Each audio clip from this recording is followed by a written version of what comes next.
Good morning all of you. আমি দশম শ্রেণীর যে লম্ববৃত্তাকার চোঙ অধ্যায়টি নিয়ে আলোচনা করছিলাম তার সূত্রাবলী এবং কিছু প্রয়োগ আগে আমি দেখিয়েছি। আজ এই অধ্যায়েরই আরও বিশেষ কিছু প্রয়োগ আমি দেখাচ্ছি। প্রথমে আমরা যেটা দেখাচ্ছি যে বলে দেয়া আছে কি এক মুখ খোলা একটা লম্ববৃত্তাকার চোঙ, বলছে একটা চোঙ আছে যার একটা মুখ খোলা। তাহলে এক মুখ খোলা মানে এই ধরে নিচ্ছি আমি একটা লম্ববৃত্তাকার চোঙ,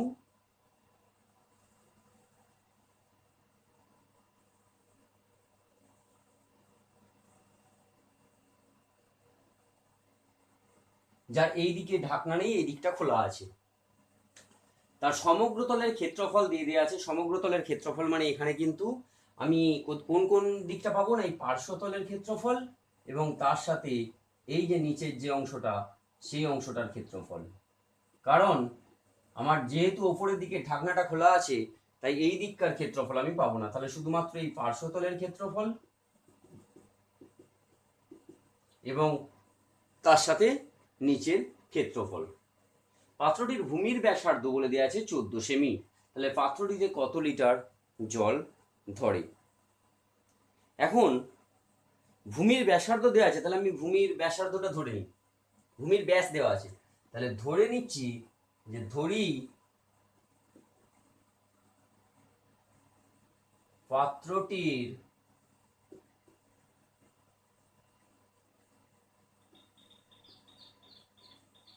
ভূমির ব্যাসার্ধ আর একক, এর উচ্চতা কিছু আছে, তাহলে ব্যাসার্ধটা আমি ধরে নিচ্ছি কত, এইটা হচ্ছে আর একক, আর এই যে হচ্ছে এটা উচ্চতা, এবং উচ্চতা এইচ একক, এবং উচ্চতা এইচ একক।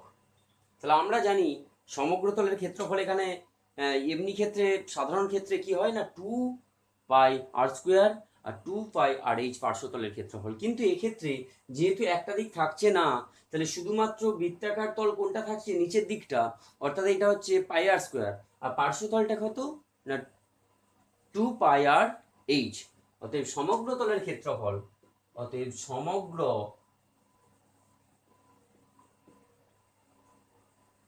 তলের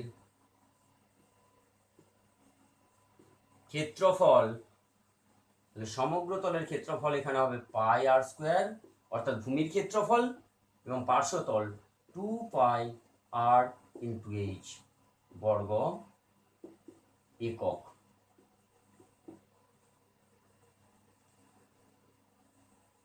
তাহলে এখানে আর এর মানটা বলে দেওয়া আছে কত, 2 আর সমান বলা আছে 14 সেমি। তাহলে এখান থেকে অতএব আর সমান 7 সেমি। তাহলে এটা সমান আবার 0.7 ডেসিমি। তাহলে শর্তানুসারে আমি কি বলতে পারবো যে শর্তানুসারে সমগ্র তলের ক্ষেত্রফল তাহলে পাই আর স্কোয়ার প্লাস 2 পাই আর এইচ, এটা সমান হচ্ছে এইটা বর্গ সেমি। তাহলে এখন আমি এককগুলো সব সেমিতেই ক্যালকুলেশনটা করি। তাহলে 2002 বা পাই আর কমন নিয়ে নিলে আর প্লাস 2এইচ সমান 2002, বা পাই মানে হচ্ছে 22/7, আর এর মানটা আমি এখন সেমিতেই ক্যালকুলেশন করছি, তাহলে 7 × 7 + 2h সমান 2002। তাহলে এখান থেকে 7 + 2h, এটা আমি ওইদিকে নিয়ে চলে যাচ্ছি, 7 7 কেটে গেল, তাহলে 22টা নিচে চলে গেল, 2002 ভাজিত 22। তাহলে এখান থেকে আমি এটা ক্যালকুলেশনটা করে নিতে পারি কাটাকাটি করে, যে 11 দুগুণে 22, এইদিকে হচ্ছে, তাহলে কত হবে, 11 × 11, 9 0, 11 8 88, 2 11 দুগুণে 22, 9 দুগুণে 18, 2 1 2 91। অতএব তাহলে এখান থেকে আমি পাচ্ছি যে 7 + 2h সমান 91, বা 2h সমান 91 - 7, বা 2h সমান 84, বা h সমান 84/2, তার মানে 42। অতএব h সমান 42। তাহলে যেহেতু আমি এখানে সব এককগুলো সেমিতে বসিয়েছি, তাহলে এখান থেকে আমি ক্যালকুলেশনটা কিন্তু সেমিতেই করব। তাহলে এটা আমার কত পড়ছে না 42 সেমি। এরপর আমাকে লিটারের ব্যাপার আছে, তাহলে আমাকে ডেসি মিতে যেতে হবে। তাহলে আর সমান ডেসিতে করা আছে, তাহলে এইটাকেও যদি ডেসিতে বের করে নিই, তাহলে এটা সমান আসবে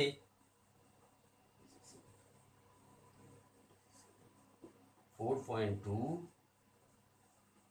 ডেসি। এরপর কি বলেছে, পাত্র যদি ভূমির ব্যাস তাহলে পাত্রটি কত লিটার জল ধরে, অর্থাৎ দরকার আমার আয়তন, এই পাত্রের ভেতরে কতটা জল ধরবে দরকার, তার মানে পাত্রটির আয়তন প্রয়োজন আমার। তাহলে পাত্রটির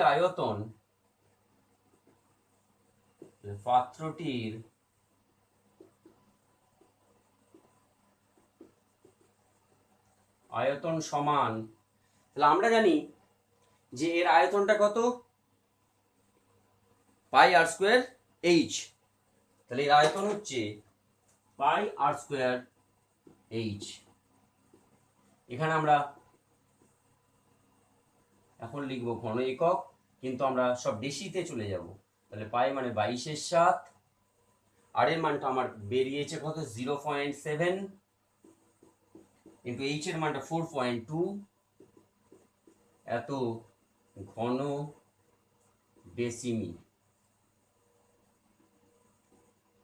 তাহলে এখান থেকে 22/7 গুণিত, এটা হচ্ছে 7/10, তাহলে 7/10 গুণিত 7/10, আর এটা হচ্ছে 42/10 ঘন ডেসিমি। তাহলে এটা সমান,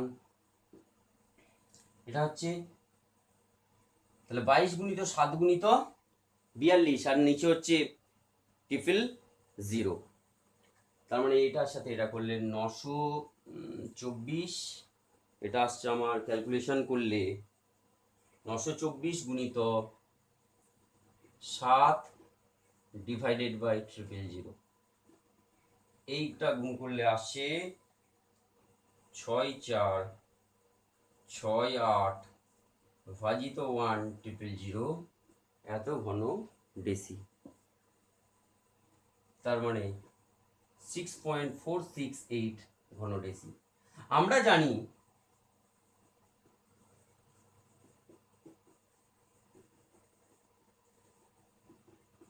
এক ঘন ডেসিমি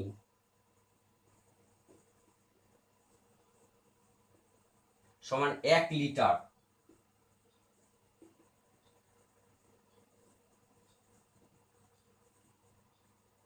তাহলে আমার এইটা কত লিটার আমি পেয়ে যাচ্ছি, যে অতএব 6.468 ঘন ডেসি সমান 6.468 লিটার। অতএব বলা আছে পাত্রটিতে কত লিটার জল ধরে, অতএব পাত্রটিতে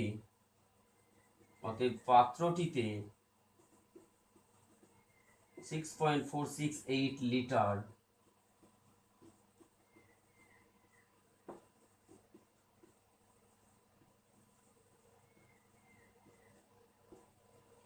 জল ধরে।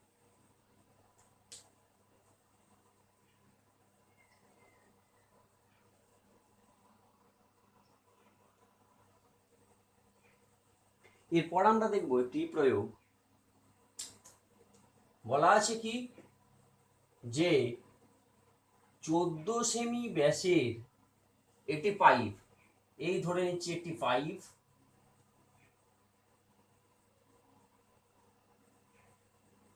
যার ব্যাসের দৈর্ঘ্যটা দেওয়া আছে 14, তার মানে ব্যাসার্ধটা পেয়ে যাব 7, তাহলে ব্যাসার্ধটা হচ্ছে 4 সেমি। এই মিনিটে একটি পাম্প সেট মিনিটে 2500 মিটার জলসেচ করতে পারে। তাহলে পাইপটাই কত, 1 মিনিটে 2500 মিটার জলসেচ করতে পারছে। তাহলে সেইটাই আমি নিয়ে নেবো কি না, আসলে সেই পাইপটা 1 মিনিটে যতটা জলসেচ করে সেটাই হচ্ছে পাইপটার দৈর্ঘ্য, এত মিটার, আর এটা হচ্ছে সেমি। তাহলে ওই যে পাম্পটি 1 ঘন্টায় কত কিলোলিটার জলসেচ করতে পারবে তা আমরা হিসাব করে দেখি। তাহলে আমি ধরে নিচ্ছি যে ধরি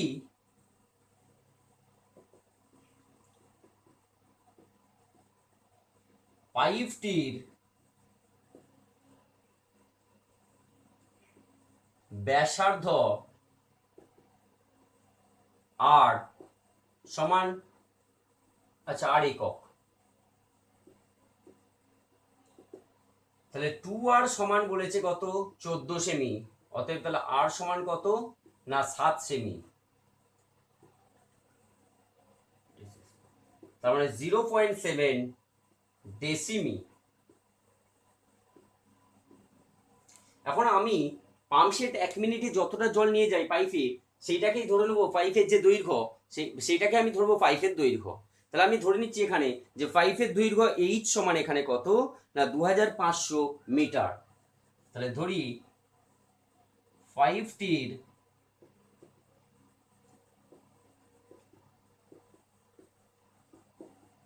দৈর্ঘ্য এইচ সমান 2500 মিটার,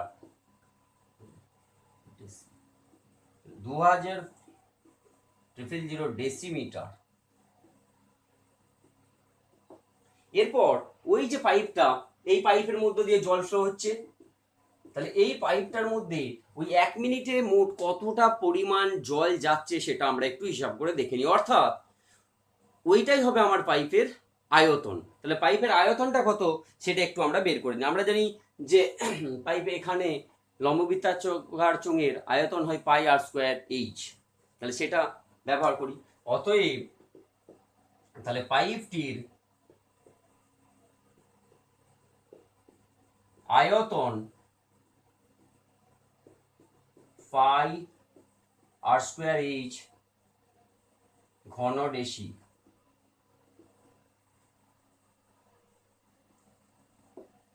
তাহলে 22/7 আর স্কোয়ার মানে এখানে 0.7 তার স্কোয়ার ইন্টু এইচ মানে 25000 ঘন ডেসি, তাহলে 22/7 গুণিত এটা হচ্ছে 7/10, তাহলে 7/10 গুণিত 7/10 গুণিত 25,000,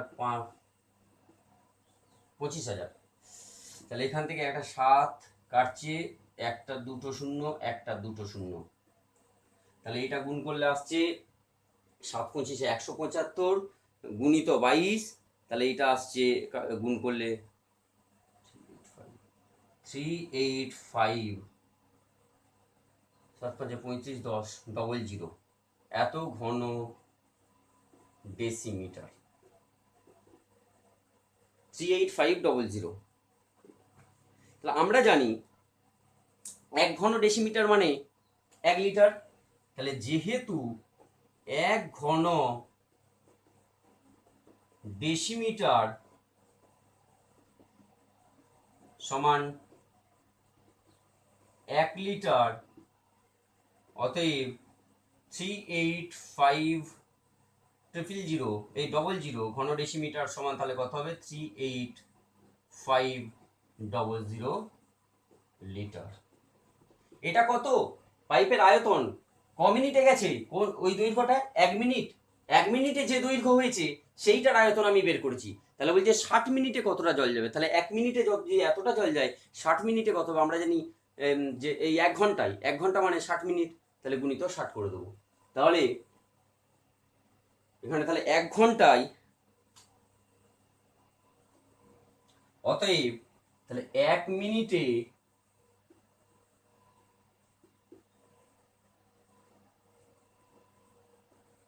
ওই পাইপ দিয়ে জলসেচ হয়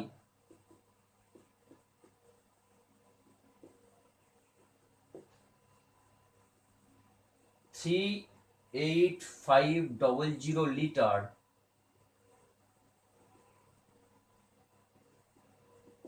অতএব তাহলে 1 ঘন্টায়, তার মানে 60 মিনিটে ওই পাইপ দিয়ে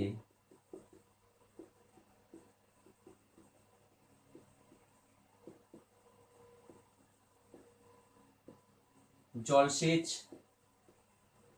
হয় সমান 38500 ইন্টু 60 লিটার। তাহলে এটা গুণ করলে আসছে 1 2 3 6 5 30, 3 8 48, 2 3 1, তার মানে 2310 কিলো লিটার। তাহলে আমাকে প্রশ্নই দিয়েছে তাহলে ওই পাম্পটি কত লিটার জল সেচ করবে। অতএব ওই পাম্পটি 2310 কিলোলিটার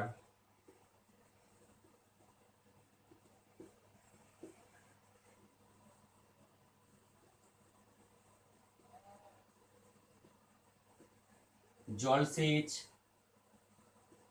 করবে।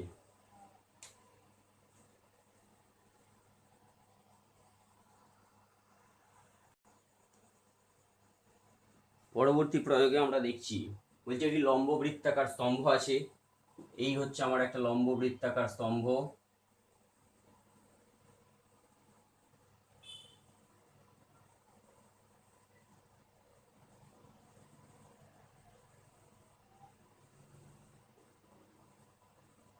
এই হচ্ছে লম্ব বৃত্তাকার একটি স্তম্ভ আছে, যার ক্ষেত্রফল দিয়েছে বক্রতলের ক্ষেত্রফল, অর্থাৎ এই যে পার্শ্বতলটার ক্ষেত্রফল দেওয়া আছে এবং আয়তনটা দেওয়া আছে। তাহলে এর ব্যাসের দৈর্ঘ্য এবং উচ্চতা কত। আমি ধরে নিচ্ছি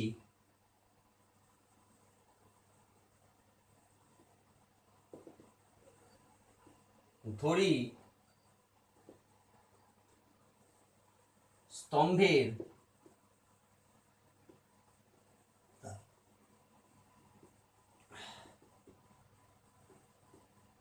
ব্যাসার্ধ আর একক এবং উচ্চতা এইচ একক। তাহলে এই হচ্ছে আমার ব্যাসার্ধটা আর একক, আর আমি ধরে নিচ্ছি এই হচ্ছে এইচ। তাহলে পার্শ্বতলের ক্ষেত্রফল আমরা জানি যে পার্শ্বতলের ক্ষেত্রফল কত না 2 পাই আর এইচ, আর আয়তন কত পাই আর স্কোয়ার এইচ। তাহলে পার্শ্বতলের ক্ষেত্রফল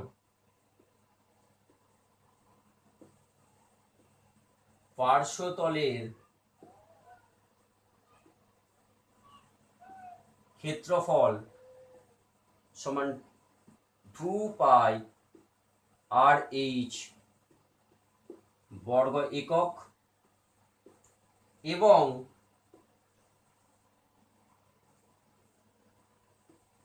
আয়তন পাই আর স্কোয়ার এইচ ঘন একক। তাহলে শর্তানুসারে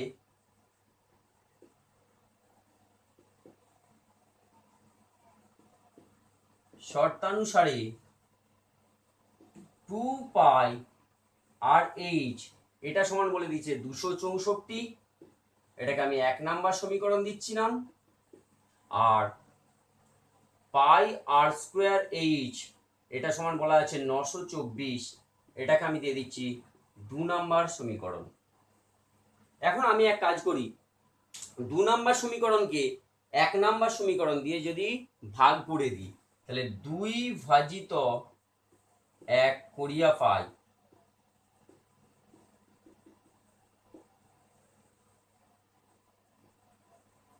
তাহলে phi r square h by 2 phi r h সমান 924 ডিভাইডেড বাই 264। তাহলে এখান থেকে এইচটা কাটছে, ফাইটা কাটছে, শুধু আর স্কোয়ারের নিচে তার মানে আর থাকছে, এই দুইটা ওইদিকে গুণ হয়ে যাচ্ছে, তাহলে 2 গুণিত 924 ডিভাইডেড বাই 264। তাহলে এটাকে যদি আমি কাটাকাটি করি,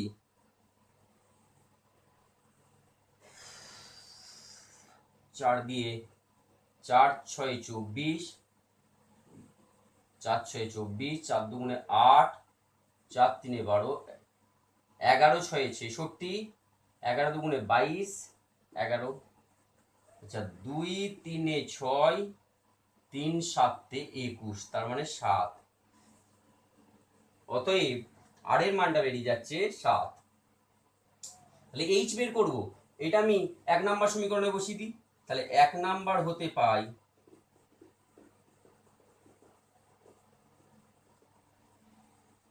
তাহলে 2 পাই আর এইচ 264 বা এইচ সমান 264 divided by 2 pi into H, 2 pi into R. তাহলে 264 2 গুণিত 22 7, তাহলে 22 ওপরে 7 ইন্টু আর এর মান বেরিয়েছে 7, 7 7 ক্যান্সেল আউট, তাহলে 11 দিয়ে 11 দুগুণে 22, এটা হচ্ছে 11 দুগুণে 22, 11 4 44, তাহলে 2 12তে 2 6, তাহলে কাটাকাটি করলে আসছে কত, এইচ এর মানটা হচ্ছে 6। অতএব আমাকে চেয়েছে স্তম্ভের ব্যাসের দৈর্ঘ্য, অতএব স্তম্ভের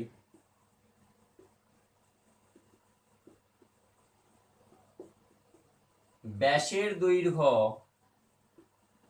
সমান 2r একক, 2 ইন্টু 7 মিটার, তার মানে 14 মিটার। স্তম্ভের উচ্চতা এবং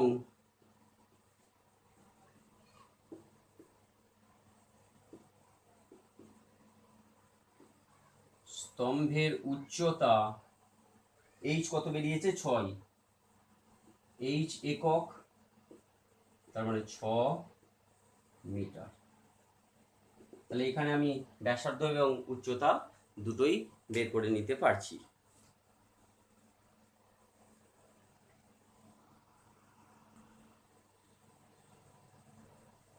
এরপর আমরা বাস্তব প্রয়োগের আরেকটি প্রয়োগ দেখব। আমাদের বাড়িতে সবারই প্রায় জলের ট্যাঙ্ক আছে, সেই জলের ট্যাঙ্ক পাইপ দিয়ে জল ভর্তি করি, আবার নিচের দিকে একটা পাইপ লাগানো থাকে, যে পাইপটা দিয়ে পুরো বাড়ির সমস্ত জলের ওয়্যারিংটা করা থাকে। তাহলে বলছে যে এইরকম 9 মিটার উচ্চতা বিশিষ্ট একটা জলের ট্যাঙ্ক পুরো জলে ভর্তি আছে, সেই ট্যাঙ্কে এই একটা সরু পাইপ লাগানো আছে, যে পাইপটার বলছে ব্যাসের দৈর্ঘ্য 6 সেমি, বলছে এই পাইপটার যে ব্যাস সেইটা বলে দেওয়া আছে 6 সেমি। এই পাইপটি দিয়ে মিনিটে 225 মিটার বেগে জল বেরোচ্ছে, এই পাইপটা দিয়ে মিনিটে 225 মিটার বেগে জল বেরোচ্ছে। তাহলে 1 মিনিটে যেহেতু 225 মিটার জল বের হচ্ছে, আমি ওই 1 মিনিটে যতটা জল বের হয় সেটাকে আমি পাইপের এখন 1 মিনিটে যতটা যাচ্ছে সেইটার উচ্চতা ধরে নিচ্ছি। তাহলে এইচ সমান এখানে আমার কত না 225 মিটার। তাহলে বলছে যে 36 মিনিট যদি আমার এই পাইপটা খোলা থাকে, এই জলটা পুরোটা শেষ হয়ে যাবে। তাহলে বলছে যে এই যে বড় যে ট্যাঙ্ক তার ব্যাসের দৈর্ঘ্য কত। আমি ধরে নিচ্ছি যে ধরি ট্যাঙ্কটির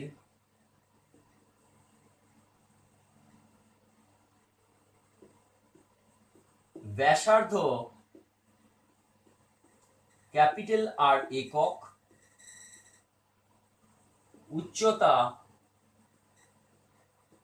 ক্যাপিটাল এইচ, সেটা মানে আমার কত বলে দেওয়া আছে না 9 মিটার। এখন যেহেতু এটাও সেন্টিমিটারে আছে তাই আমি সবগুলোকে একই এককে নিয়ে চলে যাচ্ছি। 900 সেন্টিমিটার। তাহলে এর আয়তন কত? অতএব তাহলে এই যে পুরো জলে ভর্তি আছে মানে সেই ট্যাঙ্কটার আয়তন বের করতে হবে, সেই পরিমাণ জলই তো আবার বেরোবে। তাহলে এর আয়তনটা বের করি। তাহলে ট্যাঙ্কটির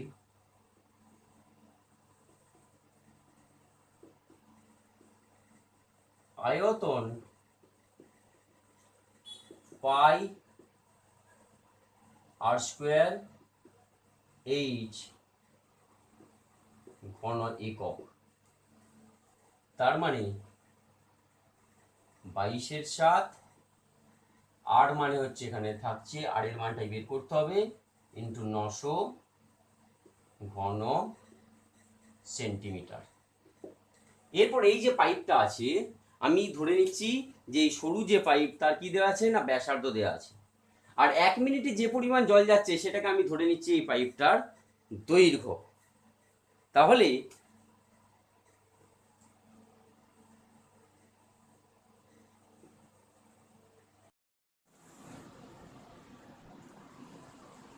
তাহলে এই যে যে পাইপটা সরু এই নল এই দিয়ে জলটা বেরিয়ে যাচ্ছে হচ্ছে 1 মিনিটে কত 225 মিটার বেগে জল বেরিয়ে যাচ্ছে। তাহলে 1 মিনিটে যে পরিমাণ জল বেরিয়ে যাচ্ছে সেই 1 মিনিটে কত পরিমাণ, অর্থাৎ 1 মিনিটে কত পরিমাণ মানে আয়তনটা আমি বের করতে চাইছি। তাহলে 1 মিনিটে মোট কত দৈর্ঘ্য যাচ্ছে 225 মিটার। তাহলে আমি এখানে এই সরু পাইপটার তখন দৈর্ঘ্যটা ধরে নেবো 225 মিটার। তাহলে তার মানে মিটারটাকে আমি সেমিতে করে নিলাম। তাহলে 1 মিনিটে যে পরিমাণ জল যাচ্ছে সেই পরিমাণ যে পাইপ এর দৈর্ঘ্য তার আয়তনটা নির্ণয় করব। তাহলে 1 মিনিটে যে পরিমাণ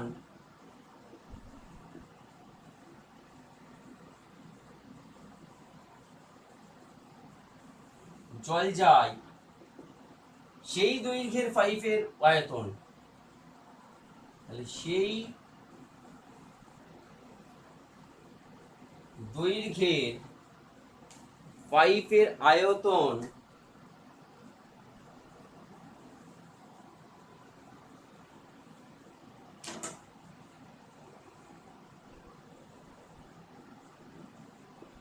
পাই আর স্কোয়ার এইচ ঘন একক। তাহলে পাই আর মানে এখানে 3, তাহলে 3 স্কোয়ার ইন্টু এইচ, এইচ মানে 22500 ঘন সেমি। তার মানে 5 ইন্টু 9 ইন্টু 22500 ঘন সেমি। এরপর বলছে যে 36 মিনিটে ট্যাঙ্কটা পুরো খালি হয়ে যাচ্ছে। এই যে ট্যাঙ্কের যে আয়তনটা অর্থাৎ যে পরিমাণ জল ছিল সেটা 36 মিনিটে সম্পূর্ণ খালি হয়ে যাচ্ছে। তাহলে এই পাইপটা দিয়ে 36 মিনিটে 1 মিনিটে তার মানে এই পরিমাণ মোট জল যাচ্ছে, তাহলে 36 মিনিটে কত পরিমাণ জল যায় সেটা নির্ণয় করি। তাহলে ওই পাইপ দিয়ে 36 মিনিটে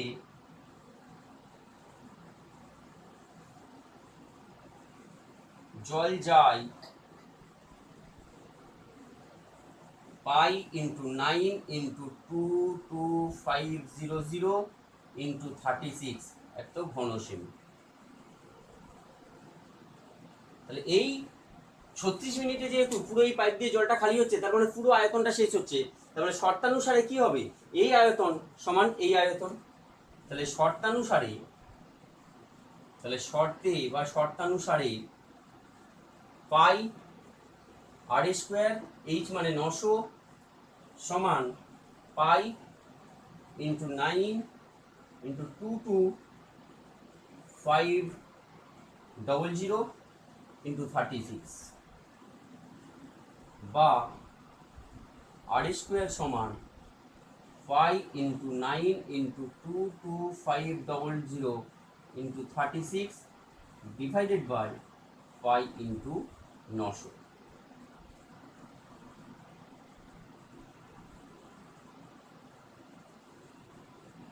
তাহলে এটা আসছে কত?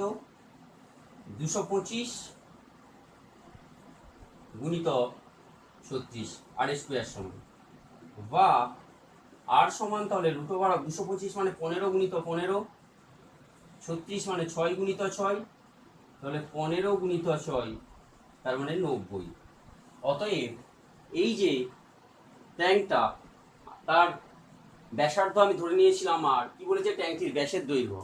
অতএব ট্যাঙ্কটির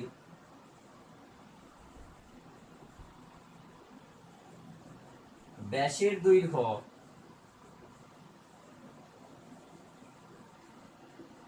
সমান 2r একক, তার মানে 2 ইন্টু 90। আমি যেহেতু সমস্ত এককগুলোকে ঘনসেমি বা সেমিতে করেছি, তাহলে 90 সেমি, তার মানে 180 সেমি। অতএব এই যে ট্যাঙ্কটা, এই ট্যাঙ্কটার ব্যাসার্ধ বেরিয়ে গেল 180 সেন্টিমিটার।